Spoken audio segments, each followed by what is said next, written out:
जी, अस्सलाम वालेकुम। कैसे हैं आप सब? ठीक हैं? हैदर अली बात कर रहा हूँ आप सबसे। इस वीडियो के थ्रू एक मैसेज आपको मैंने देना है।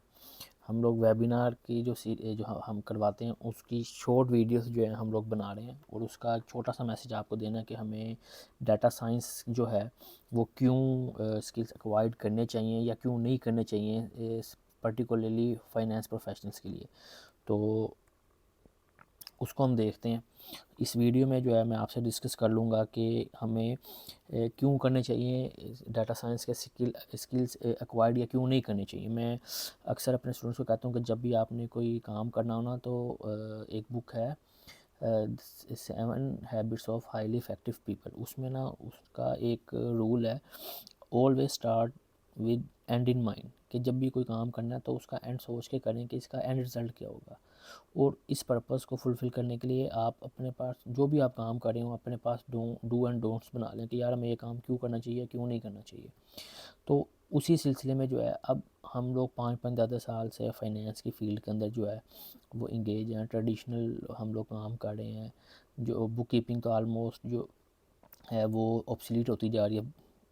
जो यूरोप है वो सारे फ्रीलांसिंग वेबसाइट्स पे आके हम पाकिस्तानियों से, बांग्लादेशियों से या इंडियन से वो काम करवा रहे हैं, और वो लोग जो है आगे फ्यूचर प्रेडिक्शन की तरफ जा रहे हैं। तो अगर हमने आज अपने आप को इतना स्किल को हम लोगों ने अगर अपने स्किल को इतना इफ़ेक्टिवली अपने टाइम को यूज़ करते हुए स्किल्स एक्वायर्ड कर लिए, वो जो आज से 10 से 12 साल बाद भी उनकी डिमांड होगी, तो हम मार्केट में जो है वो सर्वाइव कर सकते हैं। तो अब बीइंग अ फाइनेंस प्रोफेशनल, अगर हम 8 साल, 10 साल, 5 साल से काम कर रहे हैं, अकाउंटिंग की, बुक कीपिंग का कर रहे हैं, रिपोर्टिंग में हैं, फाइनेंशियल रिपोर्टिंग में हैं, और तो क्यों हमें जो है डाटा साइंस का स्किल एक्वायर्ड करना चाहिए। उसमें तो प्रोग्रामिंग होती है। अक्सर जब स्टूडेंट्स सवाल करते हैं वेबिनार में, कहते हैं सर ये तो प्रोग्रामिंग, और हमें तो प्रोग्रामिंग आती नहीं है। तो प्रोग्रामिंग जो है हमने ना तो वेबसाइट डेवलप करनी है, ठीक है, ना हमने जो है कोई ऐप बनानी है, तो हमें प्रोग्रामिंग की ज़रूरत ही नहीं है। डाटा साइंटिस्ट को उतनी ही प्रोग्रामिंग आती है जितनी आप कह लें कि एक नॉन प्रोग्रामर को आती है, क्योंकि जो डाटा साइंटिस्ट भी होता है वो प्रोग्रामर नहीं होता। हाँ, उसको प्रोग्रामिंग की अंडरस्टैंडिंग ज़रूर होती है, ठीक है, उसको कोड लिखना ज़रूर आता है, और हम भी इंशाल्लाह अपने जो बूट कैंप है उसमें इतना सीखेंगे। ठीक, तो अब बात करते हैं कि हमें बीइंग अ फाइनेंस प्रोफेशनल हमें क्यों करना चाहिए अपने स्किल को upgrade, being a traditional finance professional से फाइनेंशियल डाटा साइंटिस्ट पे। तो यहाँ पे एक 10 हमने बनाए हुए हैं कि क्यों और क्यों नहीं करना चाहिए, या डू और डोंट्स कह लें आप, ठीक है, क्योंकि ये मैं अक्सर सवाल के तौर पे पूछता हूँ, तो मैंने इसलिए वाई और वाइट नोट लिखा हुआ है, ठीक है। ये हम लोग जब लाइव वेबिनार कर रहे होते हैं, बट ये क्योंकि रिकॉर्डिंग है, ताकि वो लोग उसको देख सकें जो वेबिनार्स वगैरह में नहीं उसको अटेंड कर पाते, तो चलो उनके लिए एक थोड़ा सा हेल्पफुल हो जाएगा ये वीडियो। तो सबसे पहले तो हमें करना क्यों चाहिए, उसकी रीज़न ये है कि फाइनेंशियल डाटा साइंस का जो स्किल है वो हाईली इन डिमांड है across the way, across the industry है। चाहे आप मैन्युफैक्चरिंग में चले जाएं, चाहे आप फाइनेंशियल सर्विसेज में चले जाएं, चाहे आप जो है लेदर में चले जाएं, चाहे एग्रीकल्चर में चले जाएं, ठीक। तो चाहे आप इवन मेडिकल के फील्ड में भी चले जाएं, तो वहाँ पे भी जो है फाइनेंशियल डाटा साइंटिस्ट जो है उनको रिक्वायर्ड होते हैं।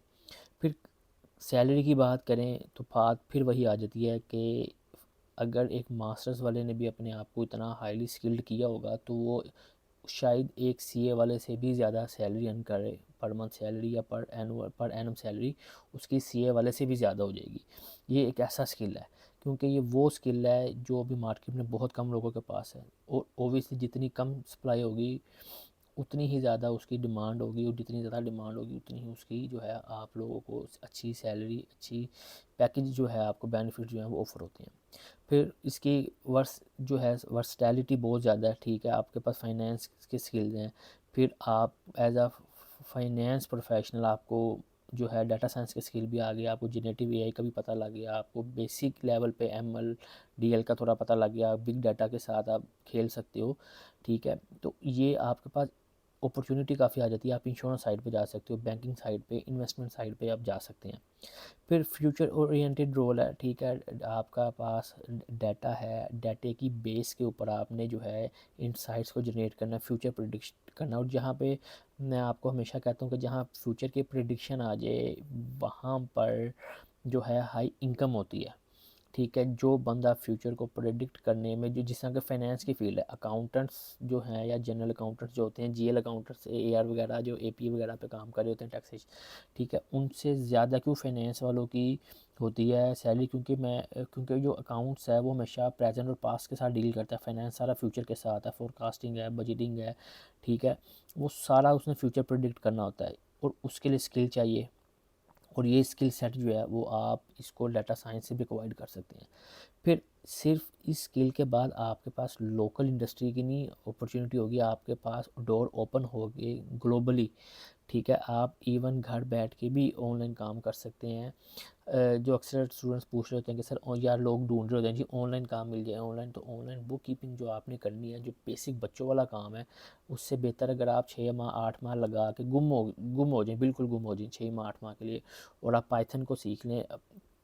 पाइथन को क्या सीखना, पाइथन के अंदर जो डाटा साइंस की जो लाइब्रेरीज हैं, नमपाई पांडास, इनके ऊपर जो है अगर आप अपने हैंड्स ऑन एक्सपीरियंस ले लेते हैं, ठीक है, तो आपके पास एक काफ़ी अच्छी अपॉर्चुनिटी है। फिर कंपेटिटिव एडवांटेज आपको ये मिलता है कि आपके पास फाइनेंस के टेक्निकल एक्सपर्टीज़ तो हैं, ठीक है। जब आपकी सीवी जाती है एक एम्प्लॉयर के पास, तो ओबियसली स्टैंड आउट करेगी कि आप ऑलरेडी 5 साल 10 साल से फाइनेंस की फील्ड में हैं और अब आपको प्रोग्रामिंग भी आती है, ठीक है। आपको नम पाए पाइंडास को यूज़ करते हुए डाटा के साथ हैंडलिंग आती है, डाटा को मैनिपुलेट करना आता है, आप डाटा से इंसाइट्स जनरेट कर सकते हो, ठीक। तो उसको फिर विजुअलाइज भी कर सकते हैं। तो क्या होगा कि फिर आपकी कंपेटिटिव एडवांटेज मिलेगा, ठीक है, आपकी सीवी जो है वो डोमिनेट करेगी। फिर उसी तरीके से आपकी जो सैलरी है या आपकी जो बेनिफिट्स पैकेजेस हैं वो भी आपको उसी तरीके से ऑफर होंगे। फिर फाइनेंशियल डाटा साइंटिस्ट जो है, ठीक, इस ये एक प्रेस्टिजियस है, ठीक है, रोल। जब आप एक इंडस्ट्री से दूसरी इंडस्ट्री में जाते हैं तो आपके पास स्किल है, आप उन स्किल को यूज़ करते हुए सेम स्किल सेट जो है वो दूसरी इंडस्ट्री में भी, अक्रॉस द इंडस्ट्री भी यूज़ कर सकते हैं। तो कोई वो पर्टिकुलरली एक नहीं वो होता फील्ड का, जिस तरह अक्सर आपने जॉब्स में देखा होगा कि अकाउंटेंट रिक्वायर्ड है जी, एफएमसीजी का तो एफएमसीजी वाला ही चाहिए, अगर वो फाइनेंस प्रोफेशनल चाहिए, अगर वो बैंकिंग इंडस्ट्री की कोई जॉब है तो बैंकिंग इंडस्ट्री का चाहिए। तो जब आपके पास डाटा साइंस के स्किल होगा, आपके पास एआई के स्किल्स होंगे, तो आप अक्रॉस द इंडस्ट्री भी जो है अपनी जॉब को अप्लाई कर सकते हैं, उनको एम्प्लॉयर को एक्सेस कर सकते हैं, ठीक है। क्योंकि ये इम्प्लीमेंटेशन ऑटोमेशन आ जाती है, ठीक है, और ये हर फील्ड के अंदर ही रिक्वायर्ड है, हर बिजनेस के अंदर रिक्वायर्ड है। तो थोड़ा सा टाइम लगेगा, टाइम टेकिंग है, आपको 6 माह 8 माह अपने स्किल सेट को जो है डेवलप करना है, और उसके बाद 2-3 अच्छे प्रोजेक्ट करके अपना पोर्टफोलियो डेवलप करना है। वो सारा आपको साथ साथ हम ट्रेनिंग में बताते हैं कि ज़्यादा से ज़्यादा 5-7-10 ट्रेनिंग लेने का फ़ायदा नहीं होता, ट्रेनिंग 1 से 2 बहुत हैं। खुद टाइम स्पेंड करें, खुद अपने स्किल्स को जो है इम्पैक्टफुली उसको डेवलप करें, और उसके बाद आप जो है प्रोजेक्ट करें, ठीक है। प्रोजेक्ट कहाँ से लेने हैं, कहाँ से उठाने, कौन सा प्रोजेक्ट है, किस फील्ड में जाना, उस फील्ड से रेलिवेंट प्रोजेक्ट्स करें और उनको एम्प्लॉयर्स को शो केस करें, ठीक है। लिंक्डइन वगैरह पे सारा हम साथ साथ हम बता भी रहे होते हैं। तो इस तरीके से आपको एम्प्लॉयर खुद एक्सेस करता है। पहले आप सीवी लेके जाते थे, अब आपको लिंक्डइन के ऊपर खुद एम्प्लॉयर जो है वो आपको डीएम करेगा और आपको कहेगा कि जी आके हम जो है इंटरव्यू दें। अब दूसरी चीज़ आ जाती है कि हमें क्यों नहीं करना चाहिए, तो इस पर मैं ज़्यादा टाइम नहीं लगाऊंगा, सीधी सी बात है कि क्यों नहीं करना चाहिए। ओबियसली टाइम की इन्वेस्टमेंट चाहिए। अब हम लोग घरों की अपनी पर्सनल भी हमारी लाइफ है, फिर प्रोफेशनल लाइफ भी है, उसके साथ हमें टाइम निकाल के ये एक नया स्किल सीखना है। मोस्टली लोग जो है वो थोड़े रिलेक्टेंट होते हैं कि जी हमें प्रोग्रामिंग नहीं आती, हम फाइनेंस के प्रोफेशनल है तो हमें कोडिंग बैकग्राउंड नहीं है हमारा। तो मैंने आपको कहा कि डाटा साइंटिस्ट को एक जनरल अंडरस्टैंडिंग होती है कोडिंग के साथ, वो कोई हाई फाई कोडर नहीं होता। तो data scientist not a coder और अ प्रोग्रामर, ठीक है। उसको इतनी प्रोग्रामिंग का कोडिंग की सेंस होती है कि वो सिंटैक्स समझ आता है लैंग्वेज का। फिर हाई कंपटीशन है, ठीक है, डिमांड के अंदर डे बाय डे इंक्रीज़ आ रहा है, फील्ड के अंदर जो है वो day by day new technologies आ रही हैं। तो आपको अपने आप को अपडेट रखना है हर आने वाली न्यू टेक्नोलॉजी के साथ, हैंड्स ऑन एक्सपीरियंस लेना चाहिए। फिर इसकी जो बात आ जाती है कि जी रिस्क है ओवर क्वालिफिकेशन का जी। ओवर क्वालिफिकेशन मैं इस सेंस में नहीं कहता, मैं ये है डाला हुआ पॉइंट जो सीए वगैरह वाले जो हैं उनके लिए। लेकिन अगर अभी हम बात करें एमबीए या एकेडमिक साइड वाले पे साइड वालों के लिए, तो उनके लिए तो बड़ी अच्छी चीज़ है कि आपने मास्टर्स किया, लेकिन जब आप स्किल सेट लेते हो 6 माह 8 माह साल लगाते हो, तो अगर आपकी 80,000 सैलरी है तो वो कल को 80,000 एक साल बाद 2.5 लाख हो जाएगी, 2 लाख हो जाएगी। रिस्क जो है वो राज़ी अल्लाह ताला, वो जितना आपके नसीबों में है। लेकिन अगर आप खुद से हीला करेंगे तो वसीला होगा, अपने स्किल सेट इंक्रीज़ करेंगे, अपने पे टाइम लगाएंगे, मेहनत करेंगे, तो इंशाल्लाह ताला भी आपको जो है उसका बेनिफिट देगा। अच्छा, अब इसको और क्यों नहीं करना चाहिए जी? इसलिए नहीं करना चाहिए क्योंकि जी ये टेक्निकल टूल है, इसमें आपको टैबलो, पावर बीआई ये आपको यूज़ होते हैं विजुअलाइजेशन के लिए, ठीक है, आना चाहिए। तो हमने एक लास्ट सेशन रखा हुआ है पावर बीआई का, इसको जो हम पाइथन के ऊपर जो है जुपिटर यूज़ कर देते हैं, जिसको जुपिटर भी बोलते हैं। लिखने में जुपिटर है, बोलने में इसको जुपिटर कहते हैं, जिसके ऊपर हम नोटबुक है, हम सारी वो कोडिंग वगैरह कर रहे होते हैं। तो हम डिफरेंट विजुअल जो है लाइब्रेरीज यूज़ करते हुए उसके ऊपर भी विजुअलाइज करते हैं, फिर उसी सेम डाटा को पावर बीआई पे भी आप लोगों को चलाना सिखा देते हैं।